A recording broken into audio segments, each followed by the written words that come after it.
Question for you. Yeah. What are some of your ways that you are finding it hard to keep my stuff wet? Enough to like especially if you're gonna do sections like this. Like I'm gonna throw small pieces and make something large out of it. Yep. I'm gonna talk to you guys about that. So you see how crazy loose those are? That's definitely not how you want it to be. I'll double, triple bag my stuff, and in between my bags, I'll actually spritz the layers of the bags too, to keep stuff wet. And then really you have to be consistent and check on it. I mean, even if you just stop back by one day in the week, between when we're open, just say, hey, I have to check my pieces to make sure they're not dried out. Same thing with this. I've probably sprayed this 3 or 4 times since I threw it, just to make sure that it was ready to go. If not, I would have a problem, right? Remember, I left myself a lot of weight down here, is in design. You know, that intersection, you could technically take it down and really give it this topsy-turvy kind of feeling. I probably won't do that. I like to throw with, like, I don't know really what the technical term is with them, but they're throwing tools. I mean, you've seen like the rounded loop tools, but foreign countries like the Japanese, the Koreans, the Chinese will all use stuff very similar to this. You can get them from different companies too. I just happen to make mine. It's not a big deal. Or you do. Well, I don't like theirs. I wanted my own special ones, right? It's really hard to make too. I've tried. There's the key to it. You should have took that class and then you would have run this. Because it was going to be one of the things we did. So I'll start with doing this. The thing that I've learned about using these, and I'll still, after doing it for like a year, I'll find that I still struggle. It's easy to get these to chatter if you're not in the right position. So, you know, you may see me switch over to the loop just because I'm a little more familiar with that at a certain point too, to even stuff out. If I'm going to trim something, you know, sometimes just like in traditional, you know, I would say, okay, set yourself a line. To be honest, I already have a line set. You see that nasty gouge where I had an air bubble last week when I threw it because I rolled over for some reason. It's there. That'll be where I'll take it up to, right? For me, I like to trim the inside first, okay? That gets rid of all the weight. I found that I like to start on the outside just because I'm anxious. I want to get that outside shape, right? Problem is if you go and trim this all really nice and thin out here, the possibility of collapsing it because all that weight on the inside when you're pressing is higher, right? So start with the inside and get rid of all that dirt on the outside. Make sense?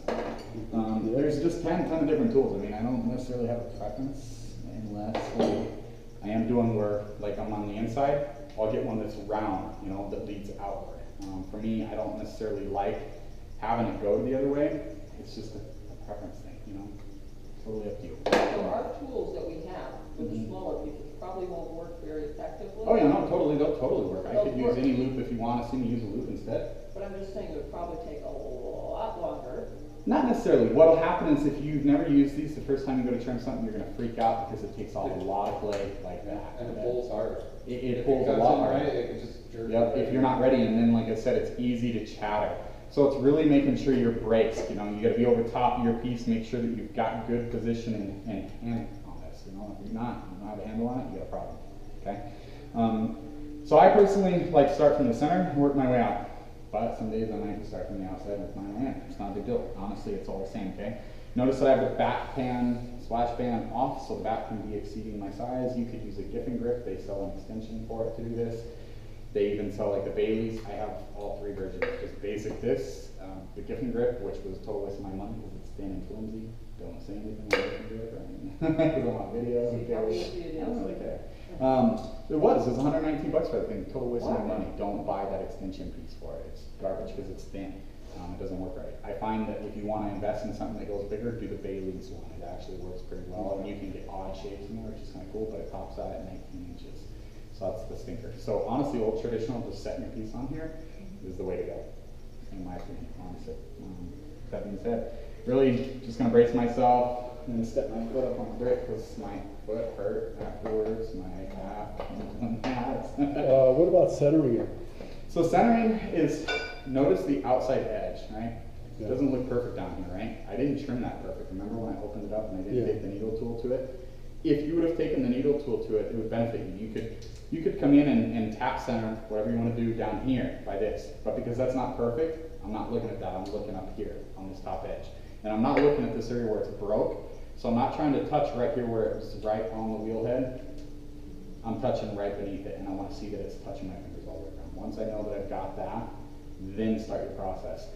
The nice thing is you can take this on and off though, and just recenter it. It's not that big of a deal. You can flip it, see where you're at.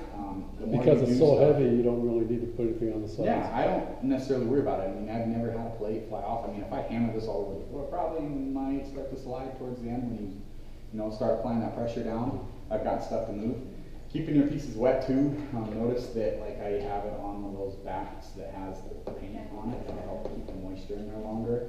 So if you're throwing on a plastic bat versus just a straight wooden bat, it's going to suck the moisture in and out totally different ways. So that's something to keep in mind. I grabbed this one in particular because I knew that it had that paint on it and it would help keep the moisture in a little bit. So, but it's not the end of the world, you know. Any questions so far? No? Cool. Move forward. All right. So straightforward. I'm going to just start from that inside edge. My hand placement. I don't necessarily know that there's a right way or a wrong way to do this. You can see when I'm doing it, those pieces that are coming off, I'm not trying to go drastically deep, right? I need to get myself in motion first. And then I still, even after I'm in motion, it's just back and forth with that. I'm not trying to dig a hole to here to China in the first round. If I am, I'm going to end up with a problem. Another thing that you'll notice is if your tool is dull, real quick, you will notice if your tool is dull, because it won't cut. So another thing I like about these tools is I can sharpen them on the fly. I can literally just take any filer, sharpener to it, and sharpen the edge, and it'll be sharp, ready to go at any point in time. Where the problem is with those loop tools, over time, you wear through them. It's really expensive in my opinion. These, if I wear through that end, I'll bend another section down and create my tool again. It's kind of, interesting, right? So as I get to this area where that hole is, I need to be ready for the jerk. And what I mean by that is it's going to try to catch me. You see it starting to happen right there? I'm trying not to let that cause me a problem. Is it kind of like pulling your hand down every time it goes down? Or? What's happening is I'm feeling that play. So as it's happening, I'm letting it jerk and I'm letting my hand kind of motion to it, but I'm still applying the pressure to when I get back to the edge of it so it doesn't catch really hard. So I'm just flowing with it. Kind of like when I said to hit that speed bump fast in the beginning. You're doing the same idea, but you're flowing over it. You're still applying the pressure to it. And What are you get past flying that. over? Is there an air bubble or? It was literally an air bubble in that area where there was no play. When I folded over and I was doing everything down, I folded over an area, just created an air pocket. I mean, it goes to show you can work with that. Don't let that hinder you. The biggest thing that you're going to have to struggle with is if this is not the right consistency, you will know very quickly. Especially once you start applying pressure down here, this will warp. And it's always the first thing I get anxious and I want to get this plate going and I'm excited and I'm like, hey, yeah, and I'll start to do it and you'll blow your piece. And it's almost always going to happen. What'll happen is you'll start applying that pressure on the inside and out here you'll get it a little thin and that piece will actually concave in this area and bow downward. So each time you're actually trimming it, you're not really removing anything off of here. It'll look like you are, but very minuscule amounts. And then you'll get to the edge where it's a little stiffer and firmer and you'll start taking more off. But over time, as you come back in and press down here, it'll start to warp down. And it's very easy to carve through a big piece, no matter how big a plate bottom base it is, okay? So just keep that in mind. And that was just one pass, right? And you can see I have like undulations in my surface, not the end of the world, right? So for me, I just I like to know, okay, I stopped here, I'm trying to get an idea. I want to at least have an idea where my foot's going to be. So I'm flipping the tool, just different position, and I want to see where I'm at. What I'm doing by that is I want to feel where I'm at with my foot. I want to see an actual circle. I'm just really weird like that. I want to see that happen. And then I know, okay, that actually looks pretty good. And then I can start to shape my foot on the outside, right? But before I even do anything, I need to get this set from the inside. So you could always come back from this, edge and work your way back in. As I was doing it and I was pressing this way, I was just going straight across. About 3:30-ish, if you will, on the clock if we're looking at it. If I'm coming back inward though, I don't like to keep my hand in the same position as when I'm going to the right. I don't know why, I just feel that if I change it a little more and get a little more of an angle like that, it actually bites a little harder. And it's not gonna do the chattering as easy for some reason. If I go from outside to in, it'll chatter. I don't know what it is, I haven't figured that out. This could be new tool to me, if you will. So, same thing, I'm gonna get myself situated, starting and then working my way. And the biggest thing is I actually am using my fingers to slide. You can see where it's sliding on the clay. What I'm feeling is to make sure that that clay doesn't jerk. What Scott was talking about when you're using these, they'll catch, even when I'm using a tool like this, I want to make sure it's not catching, right? Like it's not going to jerk, and if I feel it jerk in my fingers, I can actually feel it before it really grasps and gets a hold and goes out of my hand. Okay? So coming back in and forth.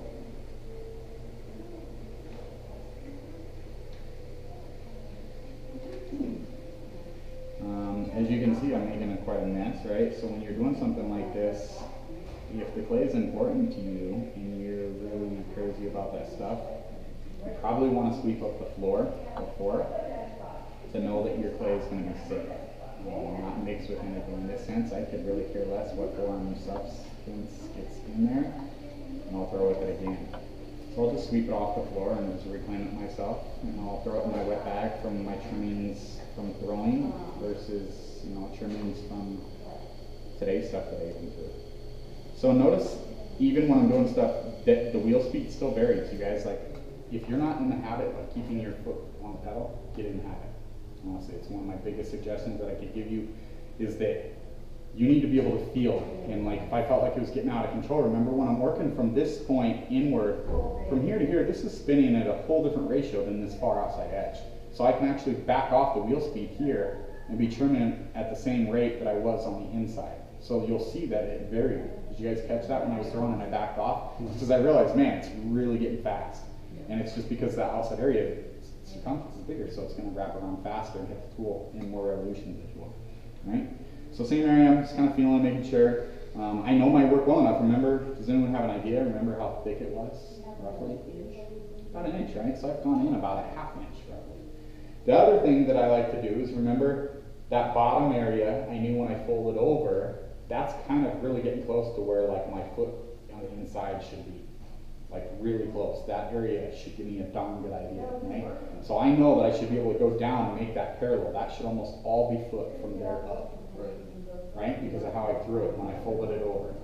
Yeah, you could just follow that edge right Exactly. over the knife. Exactly. And kind of just flow through and know, right? So realistically, you can keep going in that sense. And if not, you trim through, well, okay, life is hard, make another one. Right?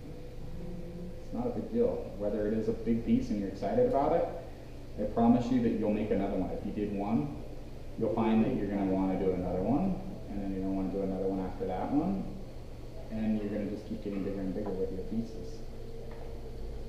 And just like we were talking, it doesn't mean that you have to go gigantic. You know, it's okay to go small. You don't have to. Big does not mean what everyone. Big is going to mean something different to everybody. So I want to feel. So I felt an area. That's what I thought. So I actually, well, I've made a mistake for you guys, which is kind of cool. So, Is it too soft over there? no, it's actually. I already went deeper than I probably should have. Oh, you're next to the bottom of it? Yep, so I'm next to my bottom area, so I have a soft spot. So when I flip it over, you'll see that I actually have an area that I went too deep. So if you're in question of this, right, and you're like, how deep am I actually at? So this is another technique that you could have used, if you will.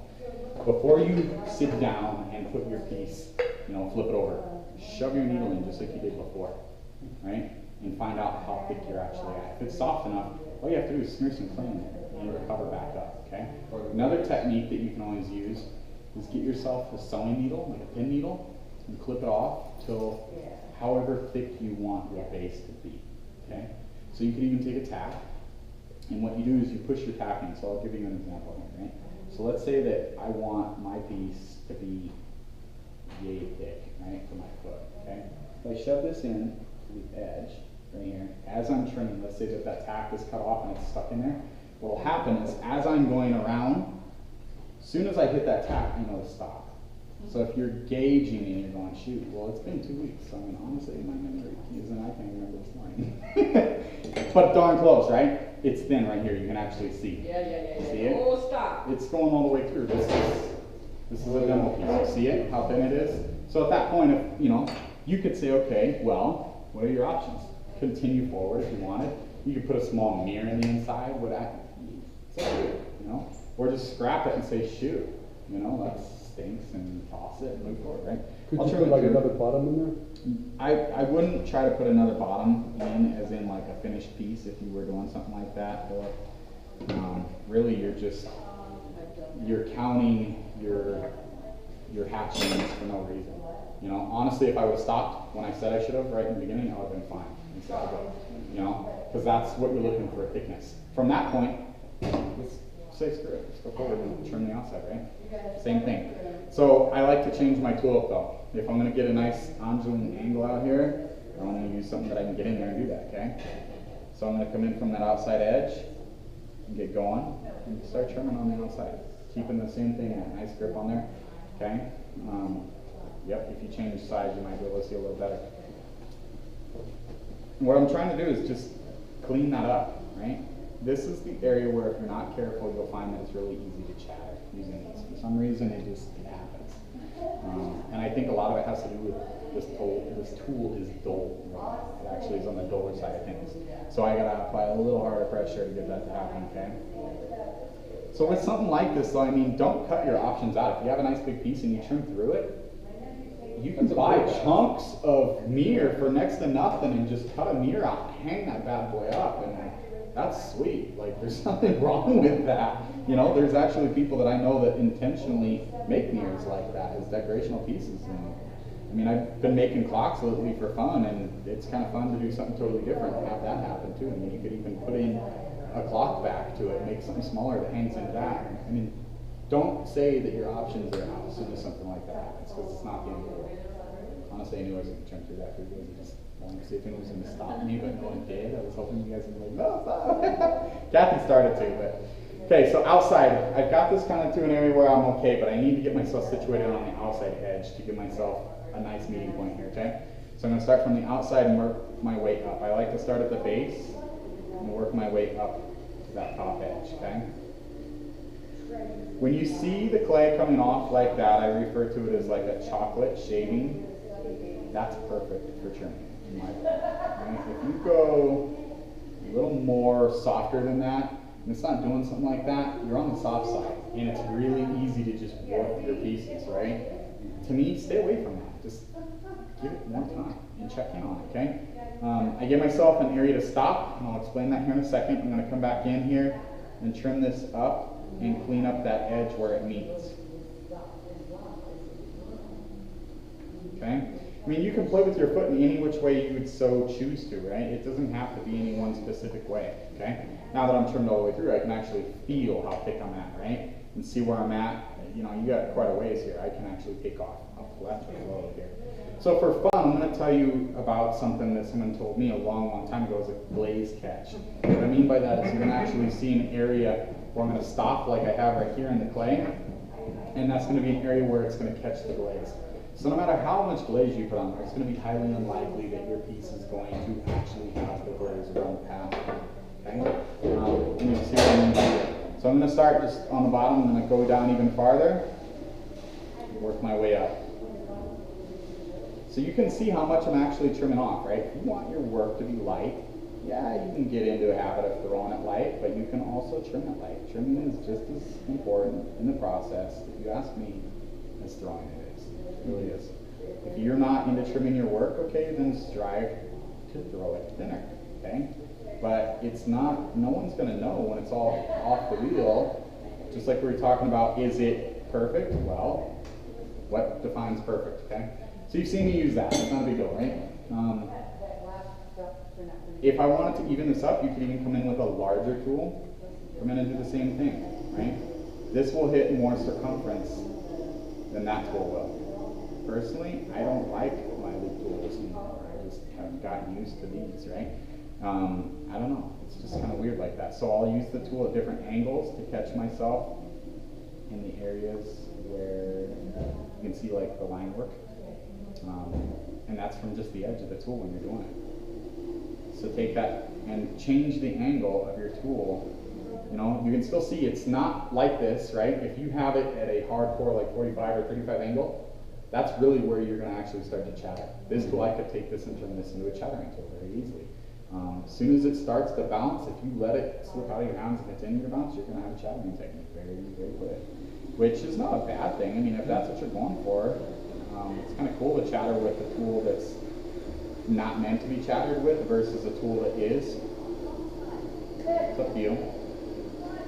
But you can see I'm just turn it off, right? Get rid of all that junk. So what I'm looking for is just, since I can put my hand inside and I'm feeling I still got some girth in there, right? Can we feel? Yeah, totally. May we feel? Yes, I would like you to feel. Perfectly fine, you can see. But you can feel down here, all the way from here to here, it's pretty darn even. Yeah. It's just right here, and you're gonna see what I'm gonna do. Yeah. That's so much harder than I can even do it.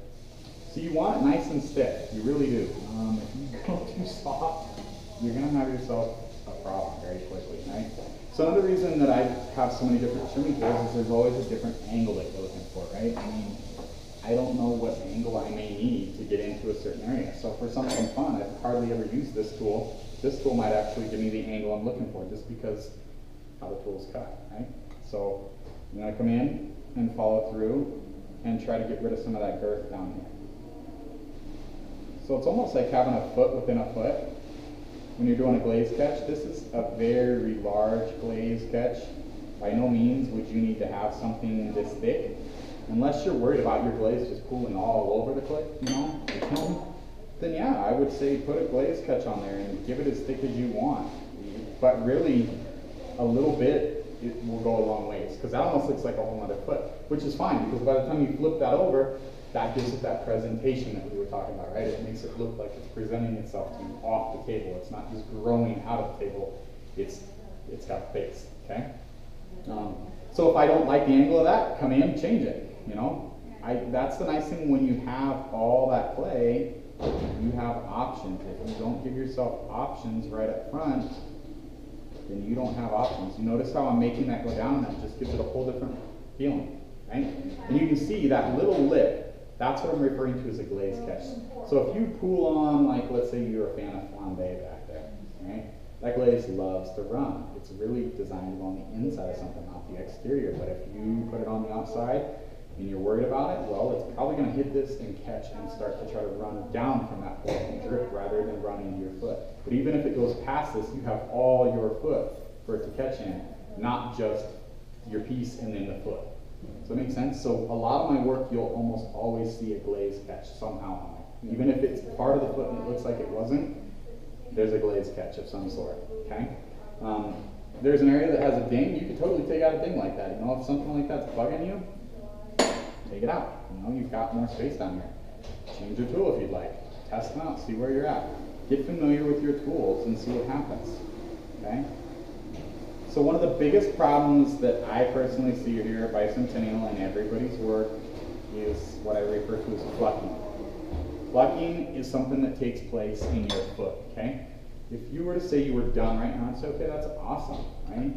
But you need to compress this. You've just opened back up all your pores. And this is an area where you can actually compress your clay again. You can come in, you could compress this outside with just a rib, you know, rubber rib if you'd like. For me, I still like to come in and hold my hand on here and recompress that clay. And sometimes that's not enough for me. I'll literally take my thumbnail, this is where I remember we talked about the thumbnail thing, and I'll compress sideways with my thumbnail and press that clay down. What that's going to do is prevent all these little pockets that happen. A lot of times you'll see on the bottom of work that'll get stuck on wasters when it's shrinking inside the kiln. That's not only caused because of the shrinking ratio that's taking place on there. You could still put pin wash, you could still use the same clay that your waster's made out of versus that you're throwing and have the same darn problem. And it's because you're not compressing your foot. If you come back in and you compress the edges all the way around, so even just a rubber rib, Kathy, can you reach in where that big JB rib is into the, So what does plucking the look red like? one? Red one. There's a little soft rubber red one, I think. See it in Helix. Yeah. So just a basic rib like this would work, thank you. Works really well too. Plucking looks kind of like pockets. I think we probably all experience acne in here. I don't see anyone with really big issues to be concerned about, so I can say this, but you know when you see people with acne damage after the fact and they have that pocket that kind of looks like, that's what will happen to your clay. What happens is that clay starts to shrink on the waster, okay, and it can't. So the waster is grabbing a hold of it. So a lot of times when you see the canvas wasters out there that have the canvas texture on it, flip it over to the other side and see that that's not on it. If it does, put some kiln wash down. That'll help it slide on there, okay? But if not, make your piece out of the same clay. That'll help resist this issue. But for me, I know my work really well. I don't use wasters under my work in the kiln. I'm probably the only person that doesn't because I'm loading it. I trust myself and I have to clean up my own work, right? And my own pieces. I don't have any plucking on my stuff, and it shrinks on the kiln shelf that isn't shrinking, so it's sliding, and I never have plucking on the bottom of my work because I always come back in and compress that outside edge, the top, and that edge right there, where it usually busts off your pieces on the edges of both. Not usually dead center. It has nothing to do with the glaze or anything. It's the silica inside of your clay starts to adhere to the shelf, and when it shrinks, it sticks and it pops. It plucks off a chunkier piece, hence plucking. Okay. So you can even come in though and use a rubber rib. Same idea. You know, come in and just compress that edge. It doesn't have to be as hardcore as I'm doing right now, rounding it out. But if you want to round it out, that's not going to pluck on you for sure. Right there, you could call it a day. You can come back in, smooth up all your work all the way around. Totally up to you. You know. Do you think that's important on small pieces too? Yep, it has nothing to do with size. So Okay. that should be a very good point to point out, Joe, is that if you're doing large scale work, it's even that much more important because the weight of the piece is going to go under and cause you an issue, right?